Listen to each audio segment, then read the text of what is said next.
listeners, welcome to Quick Take. I'm Susie, along with my co-host James. How are you, James? Proud to be here. Proud to serve. Love it. We have a special episode today where you're going to introduce us to one of your friends. Tell us about him, James. Oh, I'm super excited. This is part of our new guest series, which we're calling Straight Talk from the Top. And in this series, we are bringing in senior executives to provide us some insights into how they lead and really tell us things that they would like their teams to hear. So this week, we have Diego Silva. He is the CIO of the Gates Corporation, which is a amazing company here based in Colorado, but really has a global footprint. Diego is well respected. He has won so many awards I can't even to begin with, and a lot of it has to do with how he manages teams and leads people. So I'm super excited to have that episode today. Well, here's our conversation with Diego. All right, so I'm super excited today. We have Diego, and we told you a little bit about him. James, why don't you just kick us off? Right, we're super excited to have a new program here, which is really Straight Talk from the Top. And so we're bringing in some amazing guests like Diego to talk about the things that they really want their staff to hear. And so Diego, we were chatting earlier about the work that he's done and the exciting things he's doing at Gates. So Diego, why don't you tell us a little bit about your firm and the role you play there? Sure. So I'm Diego Silva, Chief Information Officer at Gates Corporation. Gates is a very iconic company here in Colorado. It's been here for more than 100 years, started here, is now in more than 30 countries. So we manufacture products for fluid power and power transmission. So we're talking about belts and hoses that they go into multiple products from Peloton, treadmill, to a 3D printer. You will see our products everywhere. So personally, a little bit about myself. I've been in this industry for quite some time on IT. I started when I was 18 years old building internet startups in my home country, Uruguay. I came to the US, did an MBA, and then I went to Europe. I lived in Europe for 10 years. I came back to the US 7 years ago, and I had the opportunity to join Gates 3 years ago. So I've been in Colorado for the last 3 years. That's so great because both Susie and I, Brittany knows we're townies. We've been here multiple generations, and that Gates facility downtown has been there for a million years, and it's just so great that that company continues to be a key part of our fabric of Denver, and it's so cool that it's still doing some unique and progressive stuff. I've been to Diego's office. The entire powertrain for the Tesla is in there. The stuff that it does for Peloton, like you mentioned, the chainless bike chains, for lack of a better term, very cool technology. I've looked at that for my own bike. So cool stuff. It's super exciting to see that company like that grow. And Diego, you're a great leader at that company. You've been received numerous awards over the years, and you continue to be a great leader. So we're excited to have you here today to talk about some of the tricks of your trade.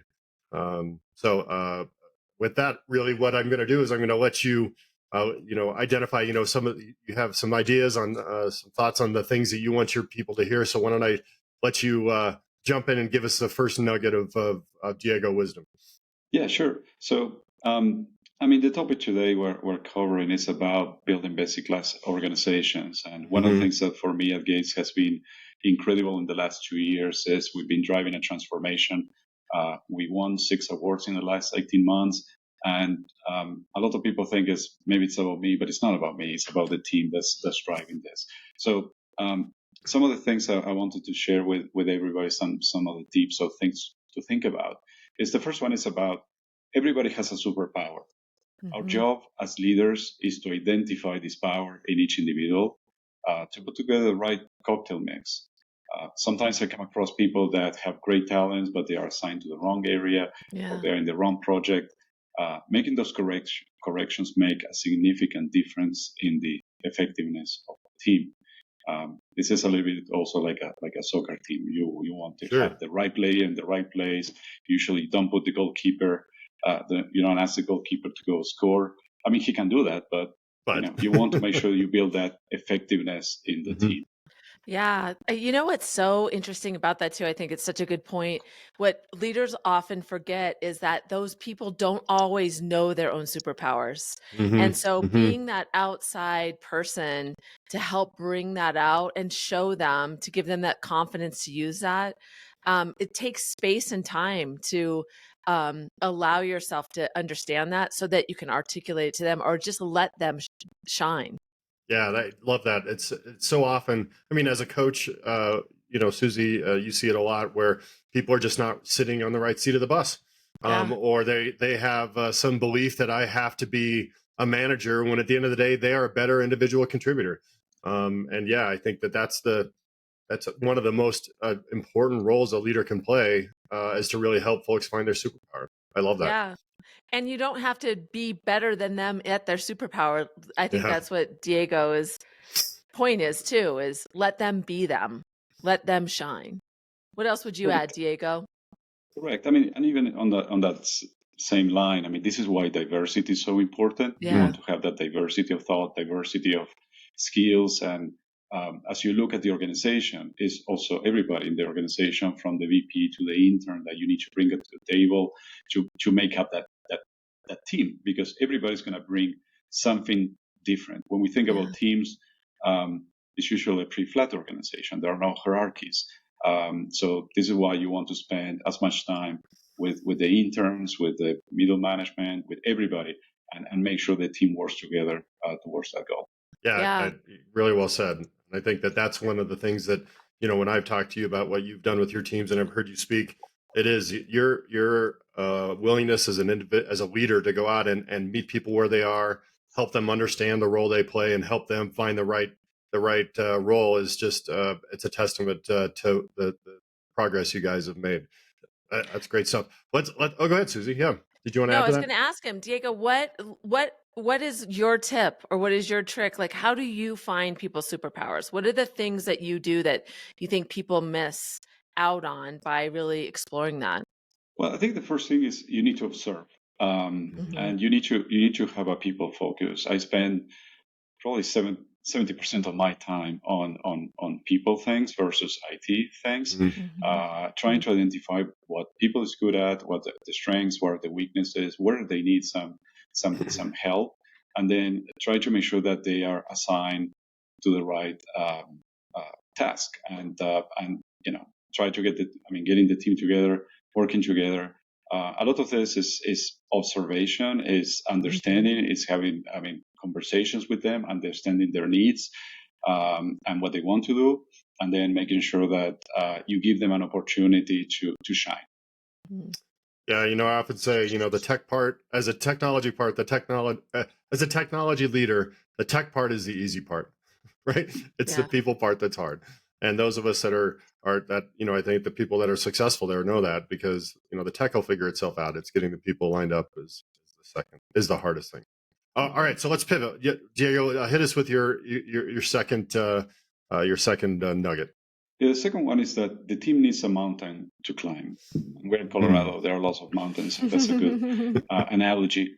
Um, a strategy, vision, a plan, and ultimately a challenge are critical for the team to take on. It's important that they have that sense of purpose, that they have a goal, they have something that they want to go after. And this is usually something that they can only achieve as a team. They won't be able to do on their own. It's Mhm. something they've not done before on their own. They're going to need to uh, I mean, take advantage of the rest of the team to get there, and that's critical. We as leaders need to provide that clarity, help Hmm. define that end state or that mountain that we want to climb. We can also bring them into that as part of the process. They can help us define that, but we need to set a goal that's challenging, that it's going to stretch, and it's going to challenge them to do things that they haven't done before. Well, that's a good one. And I help me understand. So many of us in technology aren't lucky enough to be working on the greatest thing in the world. There's I'm not. I don't have my AI team and my next generation product team. A lot of folks are doing. You know. technical debt resolution, BAU, bug fixing. How do you find that mountain in a pile of garbage? What's your strategy there? Well, in many cases, when we look at what needs to be done in IT, I mean, you need to address technical debt. There are things you need to do, like ERP replacements, cybersecurity, security, things that just to keep things going. And then you have the AIs, you have the more, let's say, shiny tools and cool things that you want to do as an organization. One of the things that I play with quite often is with the time. How long is going to take us to resolve? And the sooner we resolve some of the ERPs, the low-hanging items that we need to address, the more time we're going to be able to spend on the more interesting things that add value. So, for example, one of the things I challenge my team on is to execute projects in a really, really short period of time. There are projects that I've done before in previous organizations that have taken me maybe 2 years, that I challenged the team and said, look, we don't have 2 years. We're going to need to do them in 6 months. And initially, the reaction is that this is not possible, of course. But then once they get together and they start thinking different, they start changing the way to approach the problem. I mean, we have demonstrated, and they've been incredibly successful at getting those things done in incredible, I mean, really, really fast, breaking of records. So the time sometimes is one of those challenges. Sometimes is exploring a new area where we've never been before. But yeah, you need to set something that is going to be challenging for them. Because once you get to the end and once they accomplish that sense of accomplishment, that celebration that you can do is going to also motivate them to go, and they're going to come back and ask, what's the next mountain now? Next, right? And that's the most exciting part of the journey. You know, you mentioned that they have to do it together. And I think that when a team has been working together for a long time and they've faced that mountain before, they kind of understand their roles. But how would you give some advice to people that have a newer team, or how do you get people to understand to be dependent on one another, and how they'll work together? And how do you insert yourself along the way to make sure that they're really collaborating well? So and this actually leads into my third Classic recommendation. Susie. Susie's always good about that. She's sorry. Yeah, which is don't sit on the sidelines, right? You need to empower the team so they can drive, but you also need to identify where help is needed, develop the individuals, and help remove obstacles. You are also part of the team. I mean, it's not like you and the team. You are part of the team. You also bring, as a leader, certain strengths and weaknesses into the equation, and you need to make sure that you help them out. It's not about hiring people and delegating. You need to be in the weeds and help them out. You need to keep in mind your job is to make them successful. If you make them successful, then it will make you successful. So all the focus needs to be on that. Yeah, I love that, and I think you're right. Those are two really, complementary things. I do want to go back briefly though to that having a mountain to climb. I loved where you were giving folks context. Yes, we have to do this ERP thing, but it's part of a bigger picture. And I like the idea of breaking it up into consumable boxes for that little wins on a bigger spectrum. I also think that one of the things that I find really interesting is that to your first point, which is sometimes there are people who are really interested in fixing bugs. There are people who love cleaning up old code. I have a team member who we have multiple CRM systems in place, and his goal for the next 3 years is to kill all of them, and and he wants that. We have an entire initiative to build a new one, but that's not what he wants. He wants to be the person that ends that. And so I think, yes, having identifying the battles, the mountains to climb, but also finding the right people to fight the right battles is equally huge. Yeah, that's really good. I like I find that leaders also, it's so hard not to show all the parts. Like James, you just said, kind of show them the pieces or the, the milestones maybe. Hmm. It's hard to think about how do you give them the goal, give them some parameters and then back out, but know when to Right. go in. And it's an art more than a science. So do you guys see it that way from two people that are very technical? Is that a challenge? We will not always be successful, right? Yeah. So you need to set these mountains. You need to start climbing. You're gonna start going. You're gonna learn new things through the process. You're gonna adjust, and then you're gonna try again. So it's a continuous process, and you learn through the process also. But yeah, giving people small. You cut the problem into different pieces, and then in pieces that they can resolve, and then once you put it together, you get there. One of the things that I also always also play with is I don't necessarily tell everybody what the big full picture is going to be. Hmm. And then, we get moving in that direction. And then by the time they realize, suddenly, oh my gosh, we're already there. And we're already Mm. done all this. And this is, another, a little bit of a different strategy. Sometimes when you go and you tell people about, we're going to climb the Everest and we can, hardly walk. Right. They cannot imagine, they cannot see Mhm. how that's going to happen. So this is what you need to take them through the journey, and then suddenly they realize they're already halfway through the mountain, and then it's like, well, it's just a little bit more, and we'll get there. Mhm. So there are some techniques to get there. I love the way you put that. And I always joke that, there are some technical people on my team that don't want the big picture.